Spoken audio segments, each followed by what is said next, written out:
Hello everybody, this is Jennifer.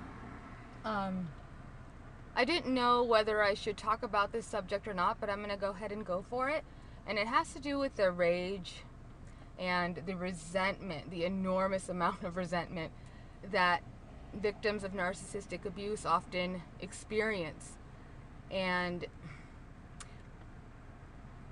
I just wanted to talk about my perception of it, and also I guess how I dealt with it.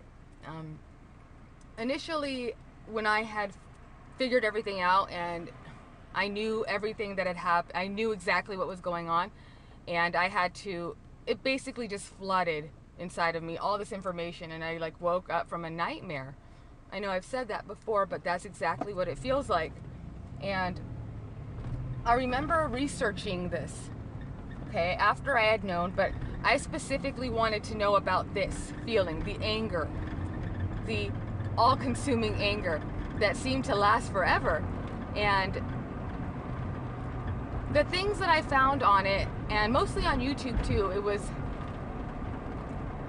was not what I expected, I guess, because there were videos on it on how to deal with it and how to cope with it and things you should do and how to better your life, and that's all very good information, but really, how do you deal with the shit now, right? How am I supposed to get past this? But what I really what I would have liked to see is somebody like me, I guess. I wanted to hear it in their voice, in their emotions, in their experience. You know, the things that they shared, that, okay, other people feel exactly this way too. This is okay. Because it didn't seem that way. It was actually hard for me to even click on videos about it, because a title would be like, "A narcissist will kill you." Okay, and it sounds horrific, but the cover would be like somebody smiling and laughing, and I thought, what are they smiling for? I was like, because at that time, seeing that, it just didn't match with me, and I thought maybe this isn't what their experience. Maybe this is different. But what I crave for is somebody to say, like, this is what happened to me. And just to be completely honest without the trying to be overly positive. And I hate to say that, but really, like, I needed to hear it in its absolute truth. Okay, I didn't really want to see the titles and the labels and lists and clinical definitions like that.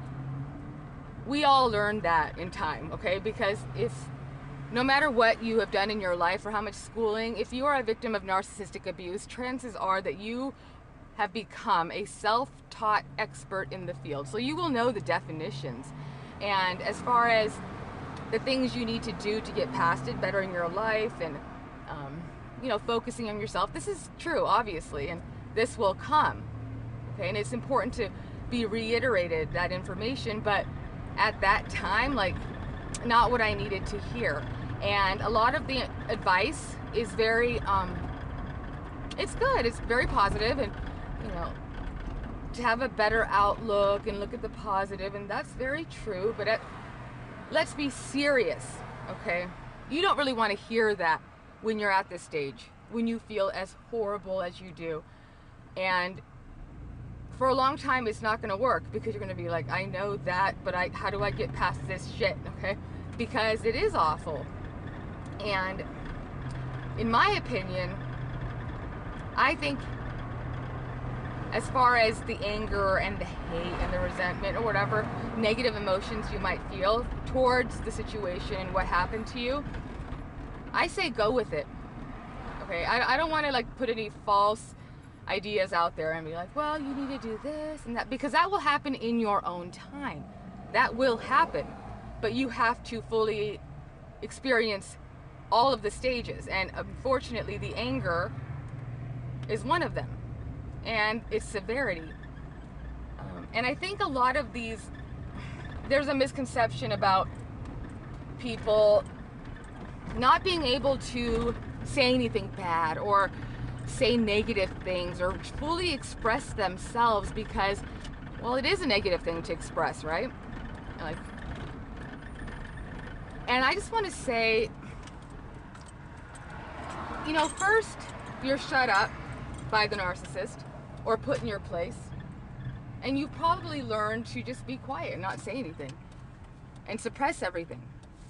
And now you figure out what's going on, and here you go again. You're not allowed to talk about it. You're not allowed to fully express how you feel because that's not acceptable. The rage.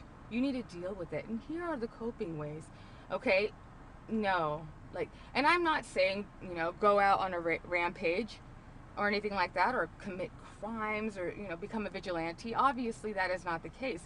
But I would say, what's different from that than what the narcissist did?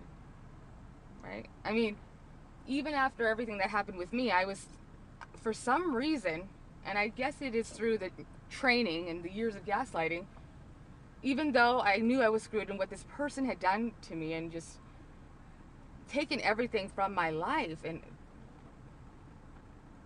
I still didn't want to do I didn't want to complain about it. I didn't want to say bad things. I didn't want to be one of those people who just talked shit about their ex. And so, and I thought maybe that was a high road. Okay, so I kept a lot of it to myself, and it's not like I didn't feel it. I just didn't say it out loud, but it played over and over inside of my head. And basically what I think is that I gaslighted myself because I was so used to it. This person gaslighted me for so long that still, after I found out, I gaslighted myself thinking, I can't express myself. This is unacceptable. You know, people are going to think I'm crazy. And I do regret that, okay, because I should have talked about it more.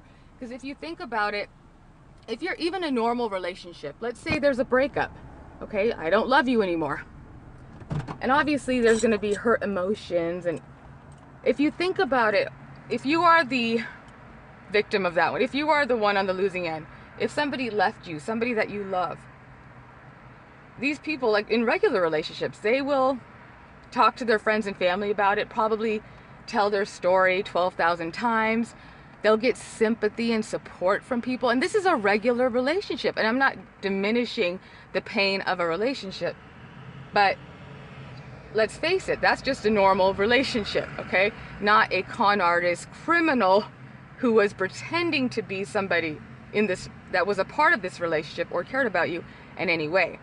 So how come it's okay for them to do that, but we, the victims of covert narcissistic abuse, aren't allowed to do that also? Because then we're just dwelling in it. We can't get over it. Is that the case? Because no, it's not, right? So I'm saying express it. You know, like if you need to be angry, my God, like especially during the recovery process, at least allow yourself to feel all these emotions. And the only thing you need to do is know that it's normal and go with it. Okay, because any more suppressing is not healing. That's just hiding, in my opinion. And so I just wanted to put my perspective out there because I know a lot of people, they want to do the, for example, sorry about that, but I had the radio on earlier this week, and Adele was on, Someone Like You, and I liked that song, and I was listening to the words, and I thought, well, wait a minute. She's saying she wishes nothing but the best for this guy. So it sounds like he left her ass high and dry. She's still in the same spot, just heartbroken, and he has moved on with somebody else. He is happy, and she's saying she wishes nothing but the best for him. Like, really though? I mean, is she a victim of narcissistic abuse? But because I just thought about it, it kind of ticked me off right there. I'm like, are you stupid? And I'm not saying be, consumed with anger and hatred and, have this person just kill your soul. But I think that's also an extreme to say. And people who say stuff like that, just forgive and let go. Because there's a difference. Because you can forgive. I have forgiven. But will I ever wish him the best? Probably not. That's human. I'm like, this person is a criminal. Would you ever wish a criminal the best? No, you could forgive him. But you'll remember that this happened, and you will learn from it, right? You're not going to invite the criminal back in your life or have any goodwill. I'm not saying have bad will, but to be okay with that in any way, no, absolutely not. And I don't think that's a negative thing. And I think that there's this perception out there that it makes you a better person, you know? And the kumbaya stuff, you know, when you're actually healed and you are able to just talk about it in a way that it is in the past, that takes a while, but I want people to be able to acknowledge these victims, especially when you're at the stage that not only that this is normal, but that you are okay and you should be able to express yourself. You know, like if you need to be angry, then be angry, you know, keeping it inside, talking about it over and over in your own mind and not allowing yourself to fully express how you feel, like, well, just suppressing. And I just think that's terrible advice. Okay, how do you heal? I would say give it time. It's time, and you learn and you get involved in whatever way you can, and you move forward in your life in the little steps. And it's just basically a thing of time. It's just waiting and bettering. And I don't want to sugarcoat that. It takes a lot of time, and sometimes it's very small steps. It takes a little bit here and there, and it's progress. And that's how it is. There's no miracle. You could find out the truth and be like, oh, I'm enlightened, and that's great, but even that will take a long time. Probably. I'm not saying for everybody, but I just want people to be able to fully acknowledge that what they feel is okay, and they are justified to feel that way. Okay? And I think that's one of the first steps, to allow yourself to express yourself, to fully feel how you feel. You know, you already had that taken away one time, right? Somebody told you that you're not allowed to feel this way, or that's weird. You know, why do you feel that way? That's not normal. Like, I don't feel that way. So you can feel whatever the hell way you want to feel, because I think that's how you heal, and that's how I progressed in my situation. And it's still difficult for me and my circumstance and everything. If you've watched any of my videos, it has not been easy, and I definitely have I know, you know, it hasn't been easy at all. Let's just say that. And one of these days I will probably have a video about how my house and everything was pretty much taken from me. I'm still incredibly ashamed, and I think I will always be, but I can laugh about a lot now. And I think I will share that one day, but I just want to kind of give validation to those people who are looking up things like, how do I get revenge? Because Lord knows I went through it.